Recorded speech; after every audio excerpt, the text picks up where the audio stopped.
فرزند زہرا یہ حالات برے ہیں. کاشانۂ بصیرت ویب سائٹ، واٹس ایپ اور یوٹیوب چینل پر مشتمل ایک ایسا مکمل پلیٹ فارم جس پر محروم بصارت کے لیے بالخصوص اور تمام افراد کے لیے بالعموم سینکڑوں کی تعداد میں مستند اسلامی کتب دستیاب ہیں. لہذا گزارش ہے کہ آپ اپنی ذمہ داری نبھاتے ہوئے کاشانۂ بصیرت کی ویب سائٹ کو وزٹ، واٹس ایپ چینل کو فالو اور یوٹیوب چینل کو سبسکرائب کرنے کے ساتھ ساتھ بیل آئیکن کو پریس کیجئے تاکہ آپ علم کے حصول کے ساتھ ساتھ مذہب اہل بیت کی اشاعت میں بھی اہم کردار ادا کرتے رہیں. کاشانۂ بصیرت. حالات برے ہیں.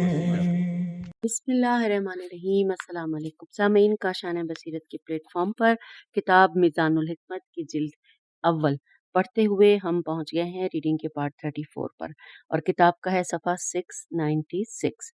اور جیسا کہ آپ سب جانتے ہیں کہ ہم نے حرف با کو پڑھنے کا آغاز کر دیا تھا. حرف با سے جتنے بھی عنوانات ہیں اور جو الفاظ ہیں ان کے حوالے سے ہم احادیث پڑھ رہے ہیں. فصل 22 پر پہنچے ہیں حرف با کی، جس کا عنوان ہے بلا، اور بریکٹ میں اس کا مطلب لکھا ہے آزمائش. تو اب آزمائش سے اور جس کے معنی ابتلا بھی ہیں، تو یہ ہم سب پڑھتے پڑھتے ہم نے آپ کو پچھلی نشست میں تھوڑا پڑھ لیا تھا اس عنوان پہ، اور اب یعنی 695 پہ آپ سے اجازت چاہی تھی، تو اب ہم 696 پر چلتے ہیں. ابھی وہی عنوان ٹاپک ہے جو چل رہا ہے، اور اب یہاں پہ اس کے حوالے سے عنوان آیا ہے کہ مومن کے لیے شدت آزمائش. آئیے یہاں پہ قرآن مجید کی سورہ بقرہ کی آیت 214 کا ترجمہ لکھا ہے. مل کر پڑھتے ہیں کہ کیا تم خیال کرتے ہو کہ بہشت میں پہنچ ہی جاؤ گے، حالانکہ ابھی تک اگلے زمانے والوں کی سی حالت تمہیں پیش نہیں آئی کہ انہیں طرح طرح کی تکلیفوں اور بیماری نے گھیر لیا، اور وہ زلزلے میں اس قدر جھنجھوڑے گئے کہ آخر عاجز ہو کر پیغمبر اور ایمان والے جو ان کے ساتھ تھے کہنے لگے کہ دیکھیے خدا کی مدد کب پہنچتی ہے، دیکھو گھبراؤ نہیں، خدا کی مدد یقیناً بہت قریب ہے. اور آئیے سامعین اب ہم حدیث شریف پڑھتے ہیں. حدیث کا نمبر شمار 1898 ہے، اور امام جعفر صادق علیہ السلام کی یہ حدیث ہے. فرماتے ہیں مولا کہ سب سے کڑی آزمائش انبیاء کی ہوتی ہے، پھر ان کی جو ان کے نزدیک تر ہوتے ہیں، اور پھر درجہ بدرجہ ان جیسے لوگوں کی. حوالہ کتاب بحار الانوار جلد 97 صفحہ 200، اور کتاب کافی جلد نمبر 2 صفحہ 252. اور اب اگلی حدیث ہے 1899 اور یہ حدیث ہے مولا علی علیہ السلام کی. مولا فرماتے ہیں متقی مومن کی آزمائش کی رفتار بارش کے زمین پر پڑنے سے بھی زیادہ تیز ہوتی ہے. حوالہ کتاب بحار الانوار جلد 67 صفحہ 222. اگلی حدیث ہے 1900 یعنی 1900 پہ الحمدللہ ہم نے اتنی حدیث پڑھ لی ہیں. نمبر شمار 1 سے شروع ہوا تھا. 1900 امام جعفر صادق علیہ السلام فرماتے ہیں دنیا مومن کے لیے قید خانہ ہے، پس وہ کون سا قید خانہ ہے جس میں بہتری ہو. حوالہ ہے کتاب بحار الانوار جلد 67 صفحہ 221. اگلی حدیث 1901 ہے، اس کو پڑھتے ہیں. یہاں پہ لکھا ہے کہ اہل حق ابتدا ہی سے سختیوں کا مقابلہ کرتے چلے آ رہے ہیں، لیکن سختیوں کی مدت کم اور عافیت کا عرصہ دراز ہوتا ہے. حوالہ ہے کتاب بحار الانوار جلد 67 صفحہ 213، اور کتاب کافی جلد 52 صفحہ 358، اور ساتھ ہی لکھا ہے کہ اس کتاب میں عافیت کی بجائے عاقبت کا لفظ ہے. اور یہاں پر یعنی کہ جو جس کتاب کا بھی کافی کا حوالہ دیا ہے، اور اس میں ساتھ ساتھ لکھا ہے جلد نمبر 2 صفحہ نمبر 255. اچھا یہاں پہ کتاب کا نام تو نہیں لکھا، جو اب جس کی جلد نمبر 2 بتائی ہے، یہ میرے خیال ہے کتاب کافی ہی کے حوالے سے بات ہے کہ جلد 2 صفحہ 255. اور یہ حدیث ہم نے پڑھی امام جعفر صادق علیہ السلام کی. اگلی حدیث ہے امام زین العابدین علیہ السلام فرما رہے ہیں، حدیث کا نمبر ہے 1902 کہ جس مومن کو باطل کی حکومت کے دوران سہولتیں حاصل ہوتی ہیں، مومن سے پہلے اس کو جان یا مال کی آزمائش میں ڈالا جاتا ہے تاکہ حق کی حکومت میں اس کا وافر حصہ ہو. حوالہ کتاب بہار الانوار جلد نمبر 6 صفحہ 57۔ اور اب ہم 1903 نمبر کی حدیث پڑھتے ہیں۔ رسول اکرم صلی اللہ علیہ وآلہ وسلم فرماتے ہیں کہ مومن 5 سختیوں میں مبتلا رہتا ہے، اس سے حسد کیا جاتا ہے، منافق اس سے بغض رکھتا ہے، کافر اس سے لڑتا رہتا ہے، نفس اس سے جھگڑتا رہتا ہے اور شیطان اسے گمراہ کرنے کی کوشش کرتا ہے۔ حوالہ کتاب کنز العمال جلد نمبر 1 صفحہ 161 اور خطبہ 809۔ اور اب ہے حدیث 1904 کہ تم سے پہلے ایسا ہوتا تھا کہ انسان کو پکڑ لیا جاتا تھا، اس کے لیے زمین میں گڑھا کھودا جاتا تھا اور اس میں گاڑ کر اس کے سر پر آرے چلائے جاتے تھے جس سے وہ 2 ٹکڑے ہو جاتا تھا، لیکن پھر بھی وہ اپنے دین کو نہیں چھوڑتا تھا۔ لوہے کی کنگھیوں سے اس کی ہڈیوں اور اعصاب سے گوشت نوچ لیا جاتا تھا، لیکن وہ اپنے دین کو نہیں چھوڑتا تھا۔ حوالہ کتاب کنز العمال جلد نمبر 1 صفحہ 132 اور خطبہ نمبر 1334۔ اور یہ رسول اکرم صلی اللہ علیہ وآلہ وسلم کی ہم نے حدیث پڑھی۔ اگلی حدیث ہے 1909 اور اس میں لکھا ہے امام زین العابدین علیہ السلام فرماتے ہیں، یعنی ان کی یہ حدیث ہے کہ حضرت امام زین العابدین علیہ السلام اپنے آبائے گرامی سے روایت فرماتے ہیں کہ تمہاری نگاہیں کہاں ہیں؟ تم سے پہلے وہ لوگ بھی گزرے ہیں جو تمہارے جیسی راہوں یعنی کہ دین کی راہوں پر گامزن تھے، انہیں پکڑ کر ان کے ہاتھ پاؤں کاٹ دیے جاتے تھے اور وہ سولی پر لٹکا دیے جاتے تھے۔ پھر آپ نے یہ آیت تلاوت فرمائی، سورہ بقرہ کی آیت نمبر 214، اور حوالہ ہے کتاب بہار الانوار جلد 67 صفحہ 197۔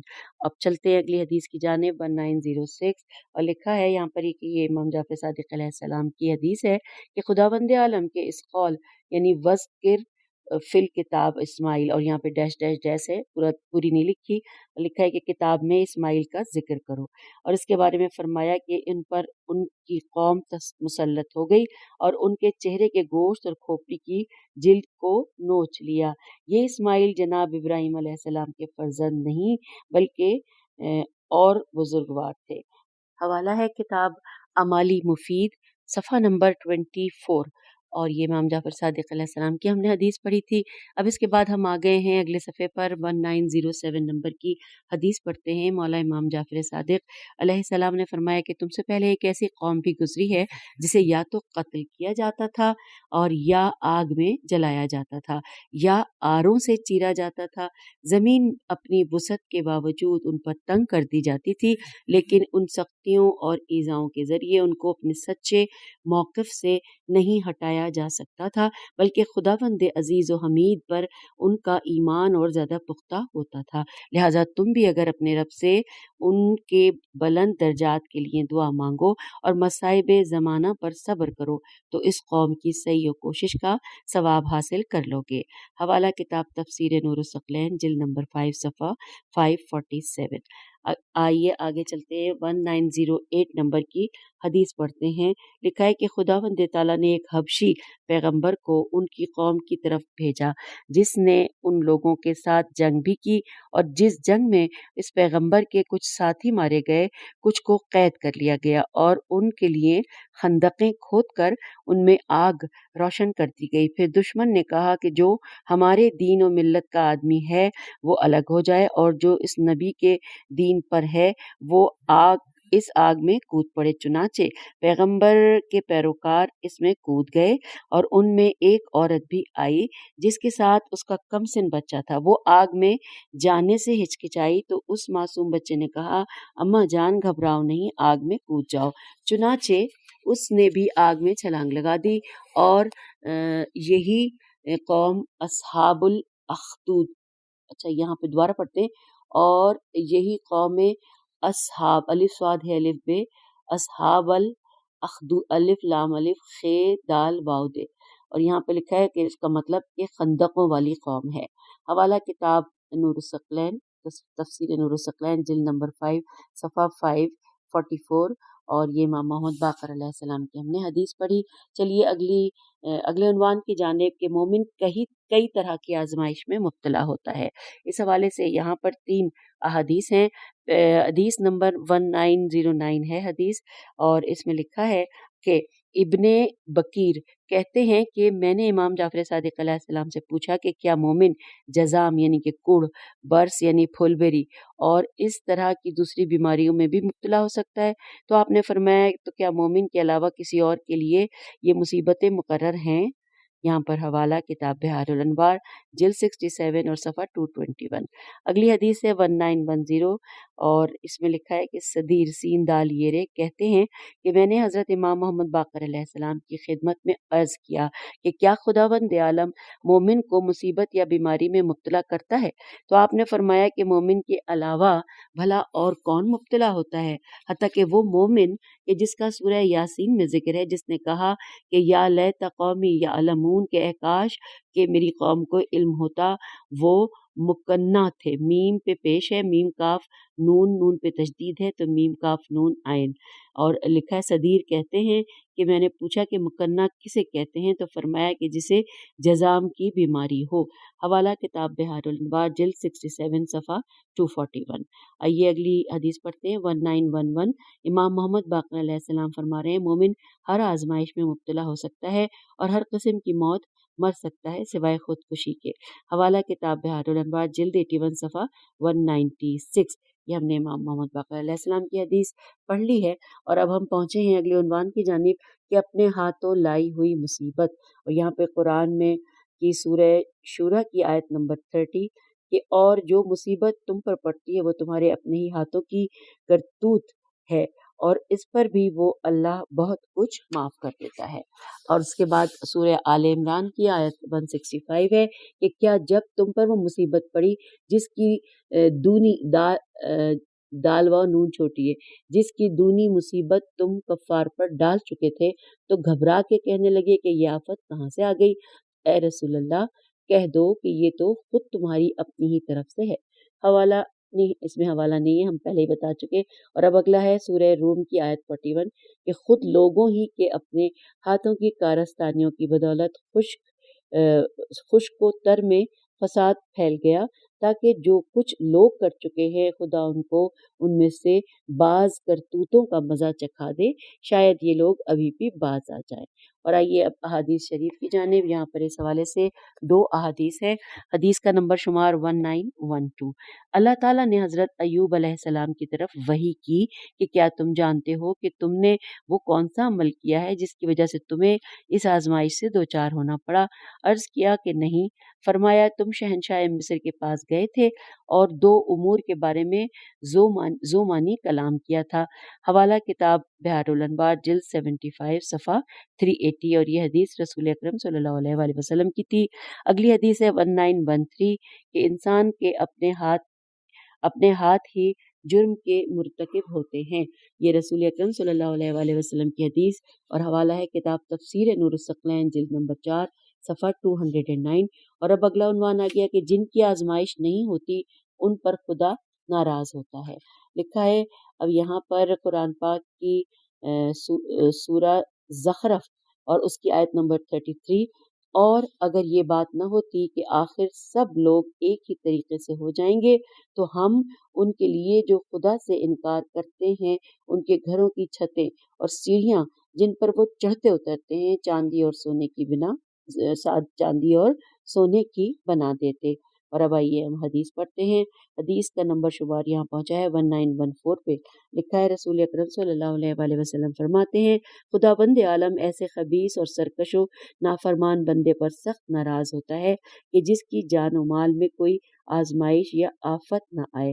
حوالہ کتاب بحار الانوار جلد 81 اور صفحہ 174۔ اور اب ہم پہنچے ہیں حدیث نمبر 1915 پر کہ رسول اکرم صلی اللہ علیہ وآلہ وسلم فرماتے ہیں خدا کو ایسے شخص کی کوئی ضرورت نہیں کہ جس کے مال اور جان خدا کا کوئی حصہ نہیں۔ حوالہ کتاب بحار الانوار جلد 67 اور صفحہ 174۔ اور اب آئیے اگلی حدیث ہے 1916 نمبر پہ، اور یہ امام جعفر صادق علیہ السلام فرما رہے ہیں یہاں پر کہ حضرت امام علی زین العابدین علیہ السلام فرماتے ہیں کہ میں اس بات کو سخت ناپسند کرتا ہوں کہ دنیا میں انسان کو معافی مل جائے اور وہ کسی آزمائش میں مبتلا نہ ہو۔ حوالہ کتاب بحار الانوار جلد 81 صفحہ 176 اور کتاب مشکوات جس کی صفحہ نمبر 295 ہے۔ اور اب آئیے اگلی حدیث ہے 1917 مولا علی علیہ السلام نے فرمایا کہ صحت و سلامتی کے لیے بیماری ہی کافی آزمائش ہے۔ حوالہ کتاب بحار الانوار جلد 81 صفحہ 174۔ پھر ہے حدیث 1918 امام جعفر صادق علیہ السلام فرماتے ہیں خداوند تعالیٰ فرماتا ہے کہ اگر میرا مومن بندہ دل میں دکھ محسوس نہ کرتا تو میں کافر کے سر کو لوہے کی پٹی سے باندھ دیتا جس سے اس کے سر میں درد تک نہ ہوتا۔ حوالہ کتاب بحار الانوار جلد 67 صفحہ 216۔ اور یہ امام جعفر صادق علیہ السلام کی ہم نے حدیث پڑھی۔ اب ہم پہنچے ہیں وہ حدیث 1919 پر، اور یہاں پر امام زین العابدین علیہ السلام فرما رہے ہیں کہ اللہ تعالیٰ کا جو یہ قول ہے ولولا ان یکون الناس، یہاں پہ آل کا مٹا ہوا ہے، اس کا یہاں پہ ترجمہ لکھا ہے کہ اگر یہ بات نہ ہوتی کہ لوگ ایک طریقے سے ہو جائیں گے، تو اس کے بارے میں فرمایا کہ اس سے خدا کی مراد امت محمدیہ ہے کہ وہ سب ایک ہی کافرانہ روش پر چل نکلتی۔ حوالہ ہے کتاب بحار الانوار جلد 67 صفحہ 230۔ اور اب اگلی حدیث پہ ہم پہنچے 1920، اور یہاں پہ امام جعفر صادق علیہ السلام کی یہ حدیث ہے، لکھا ہے کہ اسی سلسلے میں ہے کہ اگر خداوند عالم ایسا کر دیتا تو کوئی شخص بھی مسلمان نہ ہوتا، لیکن اللہ تعالیٰ نے مومنین میں مالدار بھی بنائے ہیں اور غریب بھی، اسی طرح کفار میں بھی مالدار اور غریب لوگ ہیں، پھر امر و نہیں اور صبر و رضا سے ان کا امتحان لیا ہے۔ حوالہ ہے کتاب تفسیر نور الثقلین جلد نمبر 4 صفحہ 599۔ اور اب ہم چلتے ہیں اگلے عنوان کی جانب، اور عنوان ہے آزمائش نعمت ہے۔ 1921 نمبر کی حدیث ہے کہ تم اس وقت تک ہرگز مومن نہیں بن سکتے جب تک کہ آزمائش کو نعمت اور تن آسانی کو مصیبت نہیں سمجھو گے، کیونکہ آزمائش کے وقت صبر کی عظمت تن آسانی کے وقت یاد خدا سے غفلت سے کئی گنا زیادہ ہے۔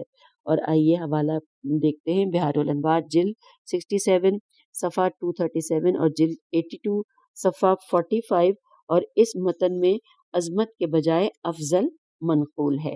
اور آئیے اس کے حوالہ جات دیکھتے ہیں۔ یہاں پر حوالہ جات سامعین تو دیے گئے ہیں، بحار الانوار یہ تو ہم نے پڑھ لیا نا، لیکن یہاں پہ یہ نہیں لکھا، نیچے آخر میں نام لکھا ہوتا ہے کہ یہ کس امام کی حدیث ہے۔ اب آئیے حدیث 1922 پہ ہم پہنچ گئے۔ رسول اکرم صلی اللہ علیہ وآلہ وسلم فرماتے ہیں تم اس وقت تک مومن نہیں بن سکتے جب تک آزمائش کو نعمت اور تن آسانی کو مصیبت اور مشقت نہیں جانو گے، کیونکہ دنیا کی آزمائش آخرت میں نعمت ہوتی ہے اور دنیا کی تن آسانی آخرت میں مصیبت اور مشقت ہوتی ہے۔ حوالہ کتاب بحار الانوار جلد 67 صفحہ 137۔ اور اب ہم 1923 نمبر کی حدیث پہ پہنچے کہ مولا امام حسن عسکری علیہ السلام فرماتے ہیں کہ کوئی آزمائش ایسی نہیں کہ جس کے لیے خدا کی طرف سے کوئی نہ کوئی نعمت نہ ہو، جو آزمائش کو گھیرے ہوئے ہوتی ہے۔ حوالہ کتاب بحار الانوار جلد 78 اور صفحہ 374۔ اگلی حدیث ہے 1924 نمبر ہے۔ مولا علی علیہ السلام کتاب غرر الحکم میں فرماتے ہیں کہ جب تم اپنے رب کو دیکھو گے، دیکھو کہ وہ تم پر پے در پے بلائیں بھیج رہا ہے تو تم اس کا شکر ادا کرو، اور جب دیکھو کہ تم تک اس کی مسلسل نعمتیں پہنچ رہی ہیں تو خبردار ہو جاؤ۔ اب اگلی حدیث ہے 1925، اور اس میں امام جعفر صادق علیہ السلام فرما رہے ہیں مصیبتیں خدا کی طرف سے عطیہ ہیں اور فقر و فاقہ اس کا ایک خزانہ ہے۔ حوالہ کتاب کافی جلد نمبر 2 صفحہ 260۔ اور اب اگلی حدیث ہے 1926 نمبر پہ۔ امام جعفر صادق علیہ السلام فرما رہے ہیں کہ خداوند تعالیٰ اپنے مومن بندے کی مختلف بلاؤں کے ذریعے آزمائش کرتا ہے، جس طرح کے گھر والے اپنے کسی سربراہ کی انواع و اقسام کے کھانوں کے ذریعے خاطر و مدارات کرتے ہیں۔ حوالہ کتاب بحار الانوار جلد 67 صفحہ 241۔ اور اب آئیے اگلی حدیث پڑھتے ہیں، نمبر شمار ہے 1927۔ اللہ تعالیٰ بلاؤں کے ذریعے مومن کی آزمائش ویسے ہی کرتا ہے جس طرح کوئی شخص باہر سے آتے ہوئے اہل خانہ کے لیے کوئی ہدیہ لے کر آتا ہے اور دنیا میں اس کی اسی طرح دیکھ بھال کرتا ہے جس طرح مریض کی دیکھ بھال طبیب کرتا ہے۔ حوالہ کتاب بحار الانوار جلد 67 صفحہ 203 اور کتاب کافی جلد 78 صفحہ 180۔ یہ امام محمد باقر علیہ السلام کی ہم نے حدیث مکمل کی۔ اور اب اگلا عنوان آ گیا ہے کہ مومن کے لیے آزمائش خدا کی مہربانی ہوتی ہے۔ آئیے اس حوالے سے احادیث پڑھتے ہیں۔ حدیث نمبر 1928 پر امام جعفر صادق علیہ السلام فرما رہے ہیں کہ آزمائش مومن کی زینت ہے اور عقل مند انسان کے لیے خدا کی مہربانی ہے، کیونکہ آزمائش کا مومن کے ساتھ ساتھ رہنا اور اس پر صبر کرنا اور ثابت قدم رہنا اس کے مناسب ایمان کی صحت کی نشانی ہے۔ حوالہ کتاب بحار الانوار جلد 67 صفحہ 231۔ اور اب حدیث نمبر 1929 پر پہنچے۔ حضرت آدم علیہ السلام سے پیغمبر خاتم صلی اللہ علیہ وآلہ وسلم تک خدا نے اپنے کسی بھی بندے کی اس وقت تک تعریف و ثنا نہیں کی کہ جب تک اسے آزما نہیں دیا، اور اپنے بارے میں اس کے عبودیت کے حق کو پورا نہیں پا لیا، اور در حقیقت خدا کی مہربانیوں کی ابتدا اس کی آزمائشوں کی انتہا پر منحصر ہوتی ہے۔ حوالہ کتاب بحار الانوار جلد 67 صفحہ 331۔ اور یہ حدیث ہم نے پڑھی حضرت امام جعفر صادق علیہ السلام کی۔ اور اب ہم پہنچے حدیث 1930 پر۔ امام جعفر صادق علیہ السلام فرماتے ہیں، تمہیں معلوم ہونا چاہیے کہ خدا کی طرف سے آزمائشیں اس کی ابدی کرم نوازیوں سے مالا مال ہوتی ہیں، اور اس کی طرف سے یہ مشقیں اس کے قرب و رضامندی کا موجب ہوتی ہیں، خواہ اس کے لیے کچھ دیر ہی کیوں نہ ہو جائے۔ حوالہ کتاب بحار الانوار جلد 78 صفحہ 200۔ اگلی حدیث ہے 1931۔ رسول خدا صلی اللہ علیہ وآلہ وسلم نے فرمایا کہ خدا بند عالم اپنے مومن بندے کو آزمائش کی غذا دیتا ہے کہ جس طرح ماں اپنے بچے کو دودھ سے پالتی ہے۔ حوالہ کتاب بحار الانوار جلد 81 صفحہ 195۔ حدیث نمبر 1932 ہے۔ حضرت رسول اکرم صلی اللہ علیہ وآلہ وسلم فرماتے ہیں، خدا کے نزدیک بندے کی عزت جتنی زیادہ ہوتی جائے گی اس کی آزمائش بھی اتنی ہی بڑھتی جائے گی۔ حوالہ کتاب بحار الانوار جلد 96 صفحہ 28۔ اور اب حدیث 1933، اور یہاں پر امام جعفر صادق علیہ السلام کی انتہائی مختصر یہ حدیث ہے کہ مصیبتیں خدا کا عطیہ ہیں۔ حوالہ کتاب بحار الانوار جلد 72 صفحہ 72۔ اور کتاب کافی کا بھی ذکر ہے، لیکن یہاں پہ اس کے حوالہ جات موجود نہیں ہیں، نہ صفحے کے حوالے سے کچھ لکھا ہے۔ اور اب اگلی حدیث ہے 1934۔ روئے زمین پر خدا کے کچھ الخاص بندے رہتے ہیں کہ جب آسمان سے کوئی تحفہ زمین پر اترتا ہے تو وہ ان سے ہٹا کر دوسروں کی طرف بھیج دیا جاتا ہے، اور جب کوئی آزمائش نازل ہوتی ہے تو سیدھی انہی تک پہنچ جاتی ہے۔ حوالہ کتاب بحار الانوار جلد 67 صفحہ 209، جلد 81 صفحہ 207۔ آئیے، یہ ہم نے امام جعفر صادق علیہ السلام کی حدیث پڑھی۔ اگلا عنوان آ گیا، آزمائش ناسے ہے، نون الف صاد ہے۔ آئیے سب سے پہلے یہاں پر قرآن مجید کی سورہ اعراف کی آیت 130 کا ترجمہ پڑھتے ہیں کہ اور بے شک ہم نے فرعون والوں کو برسوں سے قحط اور پھلوں کی کمی پیداوار نے عذاب میں گرفتار کیا تاکہ وہ نصیحت حاصل کرے۔ اور اس کے بعد سورہ توبہ کی آیت 126 کہ کیا وہ لوگ اتنا بھی نہیں دیکھتے کہ وہ ہر سال 1 یا 2 مرتبہ بلا میں مبتلا کیے جاتے ہیں، پھر بھی نہ تو یہ لوگ توبہ کرتے ہیں اور نہ ہی نصیحت پکڑتے ہیں۔ اور اب اگلی یہاں پر ہے سورہ سجدہ کی آیت نمبر 21 کہ اور ہم ضرور قیامت کے بڑے عذاب سے پہلے انہیں دنیا کے معمولی عذاب کا مزہ چکھائیں گے جو عنقریب واقع ہوگا تاکہ یہ لوگ اب بھی میری طرف رجوع کر لیں۔ اب یہاں پہ احادیث پڑھتے ہیں۔ اب نمبر شمار کے حساب سے حدیث نمبر ہے 1935۔ مولا علی علیہ السلام کتاب غرر الحکم میں فرماتے ہیں کہ جب تم دیکھو کہ خداوند تعالیٰ تم پر پے در پے بلائیں بھیج رہا ہے تو سمجھ لو کہ وہ تمہیں بیدار کر رہا ہے، اور جب دیکھو کہ اللہ تعالیٰ تمہارے گناہوں کے باوجود تم پر نعمتوں کی بارش کر رہا ہے تو سمجھ لو کہ وہ تمہیں ڈھیل دے رہا ہے۔ اور اب اگلی حدیث ہے 1936 نمبر پہ امام جعفر صادق علیہ السلام کی کہ مومن پر 40 راتیں نہیں گزر پاتی کہ اسے کوئی نہ کوئی ایسا امر لاحق ہو جاتا ہے کہ جو اسے غمگین کر دیتا ہے تاکہ وہ نصیحت حاصل کر لے۔ حوالہ کتاب بحار الانوار جلد 67 صفحہ 211۔ اور اب ہم پڑھتے ہیں اگلی حدیث 1937، اور اس میں لکھا ہے کہ جب خداوند تعالیٰ کسی بندے کی بھلائی چاہتا ہے تو ایسا ہوتا ہے کہ جب وہ بندہ کوئی گناہ کرے تو گناہ کے پیچھے پیچھے اسے سزا بھی مل جاتی ہے اور وہ استغفار بھی کرتا رہتا ہے۔ اسی طرح جب خدا کی کہ جب خدا کسی بندے کی بھلائی نہیں چاہتا تو ایسا ہوتا ہے کہ بندہ گناہ کرتا ہے اور اس کے پیچھے پیچھے نعمت بھی آ جاتی ہے جو استغفار کو بھلا دیتی ہے، اور اسی طرح ایک عرصہ گزر جاتا ہے۔ یہی مقصد ہے خدا کے اس قول کا کہ ہم انہیں ایسی ڈھیل دیتے ہیں کہ وہ جانتے بھی نہیں، یعنی گناہوں کے باوجود انہیں نعمتیں ملتی رہتی ہیں۔ حوالہ کتاب بہار الانوار جلد 67 صفحہ 230، اور یہ حدیث ہم نے پڑھی مولا امام جعفر صادق علیہ السلام کی۔ اور اب آئیے حدیث 1938 پڑھتے ہیں، اور یہ امام جعفر صادق علیہ السلام فرما رہے ہیں کہ کوئی مومن ایسا نہیں ہے جسے ہر 40 دن کے بعد کسی آزمائش کے ذریعے آزمایا جائے۔ یہ آزمائش مال کے ذریعے ہوتی ہے یا اولاد کے ذریعے یا اس کی اپنی جان کے ذریعے، جس کی وجہ سے اسے اجر ملتا ہے، یا پھر اسے ایسا غم لاحق ہو جاتا ہے کہ جسے وہ نہیں جانتا کہ کدھر سے آ گیا ہے۔ حوالہ کتاب بہار الانوار جلد 67 صفحہ 237 اور جلد 81 صفحہ 198۔ اور اب آئیے اگلی حدیث 1939۔ رسول خدا صلی اللہ علیہ وآلہ وسلم فرماتے ہیں کہ اگر اولاد آدم میں 3 چیزیں نہ ہوں تو اس کا سر کوئی چیز بھی نہ جھکا سکے۔ نمبر 1 بیماری، 2 موت، 3 فقر و تنگ دستی۔ یہ سب چیزیں خود اسی میں ہوتی ہیں اور ان کے ذریعے سے جلد ہی ثواب بھی ملتا ہے۔ حوالہ کتاب بہار الانوار جلد 72 صفحہ 53۔ اب اگلی حدیث ہے 1940۔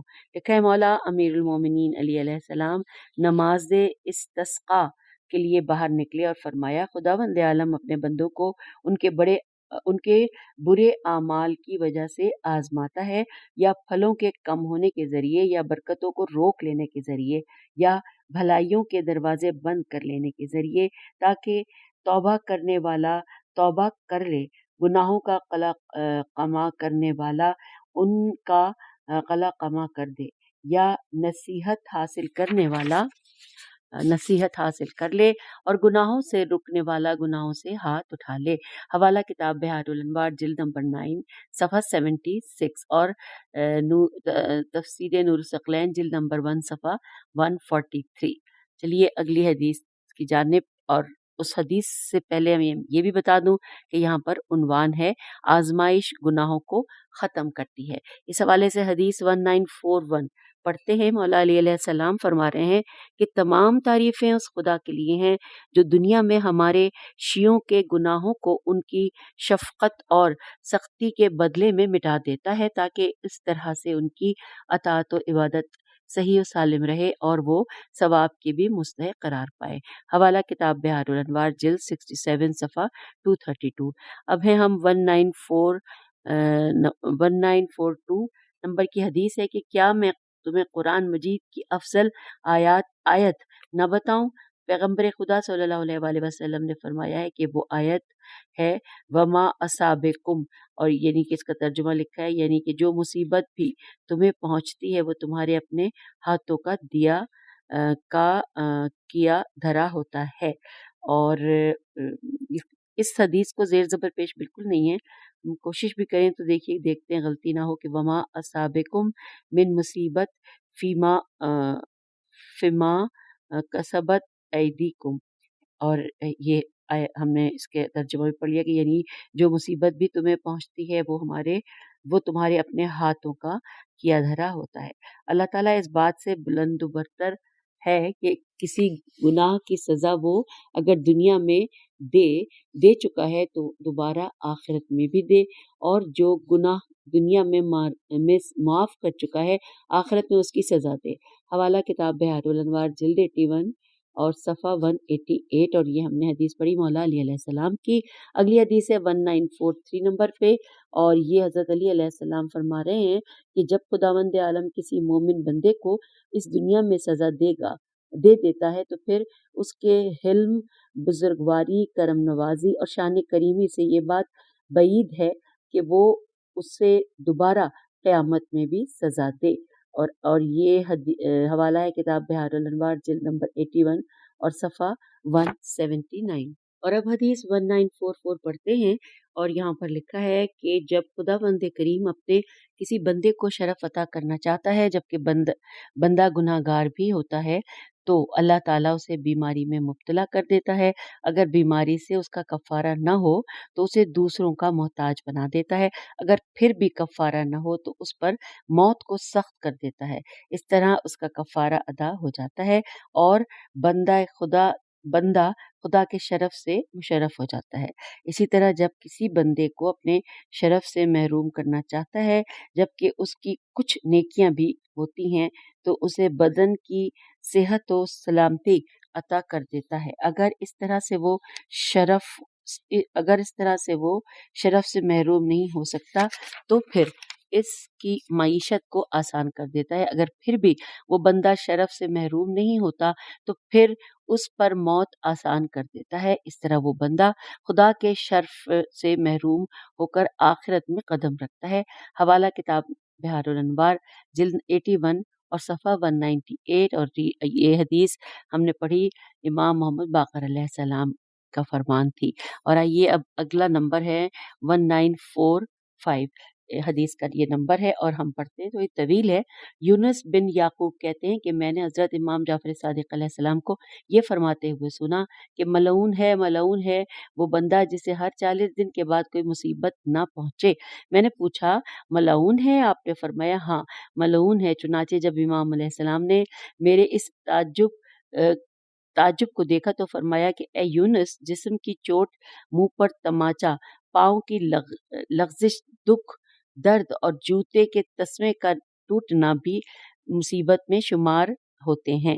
اے یونس، مومن کی شان خداوند عالم کے نزدیک اس قدر ہے کہ یہ مومن نہیں اس پر 40 دن گزر جائیں، یعنی کہ وہ مومن نہیں کہ اس پہ 40 دن گزر جائیں اور پھر بھی اللہ اسے گناہوں سے پاک نہ کرے، خواہ گناہوں سے یہ پاکیزگی نامعلوم وجوہات کی بنا پر حاصل ہونے والے غم کی وجہ سے ہی کیوں نہ ہو۔ خدا کی قسم تم میں سے ہر کوئی شخص اپنے سامنے درہموں کا ڈھیر رکھتا ہو، پھر انہیں تولے اور ان کا وزن کم پائے تو اس سے اسے غم ہوگا، اور پھر دوبارہ تولے اور وزن کو پورا پائے تو اس طرح کے حصول غم سے اس کے بعض گناہ مٹا دیے جاتے ہیں۔ حوالہ کتاب بحار الانوار جلد 81 صفحہ 191۔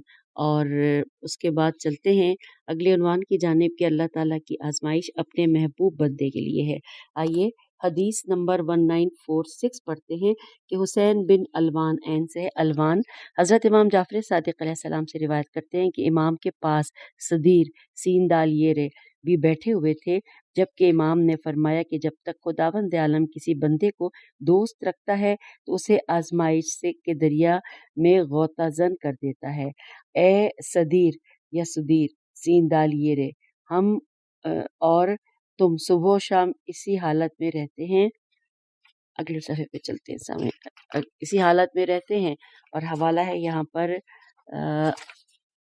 جو کہ کتاب بحار الانوار جلد 67 اور صفحہ 208۔ اگلی حدیث ہے 1947 کی کہ خدا بند عالم جب کسی بندے کو دوست رکھتا ہے تو اسے بلاؤں کے سمندر میں غوطہ زن اور آزمائشوں کے سیلاب میں ڈال دیتا ہے، اور پھر جب وہ بندہ مصیبتوں اور آزمائشوں میں اپنے رب کو پکارتا ہے تو رب اس کے جواب میں کہتا ہے کہ لبیک عبدی، کہ تو نے جو دعا مانگی ہے میں اس کے پورا کرنے پر ضرور قادر ہوں، لیکن میں نے یہ سب کچھ تیرے لیے ثواب کا ذخیرہ کیا ہوا ہے اور یہ ذخیرہ تیرے لیے کہیں بہتر ہے۔ حوالہ کتاب بحار الانوار جلد 81 صفحہ 196، اور یہ امام محمد باقر علیہ السلام کی ہم نے حدیث پڑھی تھی۔ اب چلتے ہیں، اچھا ساتھ ہی اس میں لکھا ہے کہ جلد 93 صفحہ 371 اور جلد 67 صفحہ 208۔ اب یہاں پہ نیچے لکھا ہے امام جعفر صادق علیہ السلام، تو یہ دونوں ائمہ کا نام ہے اور مختلف صفحات اور جلد کے حوالے سے۔ اور اب آ گئے ہم حدیث 1948 پر۔ امام جعفر صادق علیہ السلام فرماتے ہیں کہ حدیث میں آیا ہے کہ جب اللہ تعالیٰ کسی قوم یا کسی بندے کو دوست رکھتا ہے تو اس پر آزمائشوں کی بوچھار کر دیتا ہے، اس طرح کہ وہ بندہ ایک غم سے نہیں نکل پاتا کہ دوسرے میں مبتلا ہو جاتا ہے۔ حوالہ کتاب بہار الانوار جلد 82 صفحہ 148۔ اور اب اگلی حدیث ہے 1949 نمبر ہے کہ خداوند عالم جب کسی بندے کو دوست رکھتا ہے تو اسے آزمائش میں ڈال دیتا ہے، اگر اس سے بھی زیادہ دوست رکھتا ہے تو بندے کو فتنوں میں ڈال دیتا ہے۔ پوچھا گیا کہ فتنوں میں کیسے ڈال دیتا ہے، تو فرمایا کہ بندہ نہ تو اولاد باقی رکھتا ہے اور نہ مال۔ حوالہ ہے یہاں پر بہار الانوار جلد 81 صفحہ 188، اور یہ حدیث ہم نے پڑھی رسول اکرم صلی اللہ علیہ وآلہ وسلم کی۔ سامعین، اب ہم آپ سے اجازت چاہتے ہیں کتاب کے صفحہ 717 پر، اور اسی صفحے اس کے بقایا صفحے کو یعنی آدھا صفحہ پڑھیں گے اگلی نشست میں۔ اجازت دیجیے، خدا حافظ، فی امان اللہ۔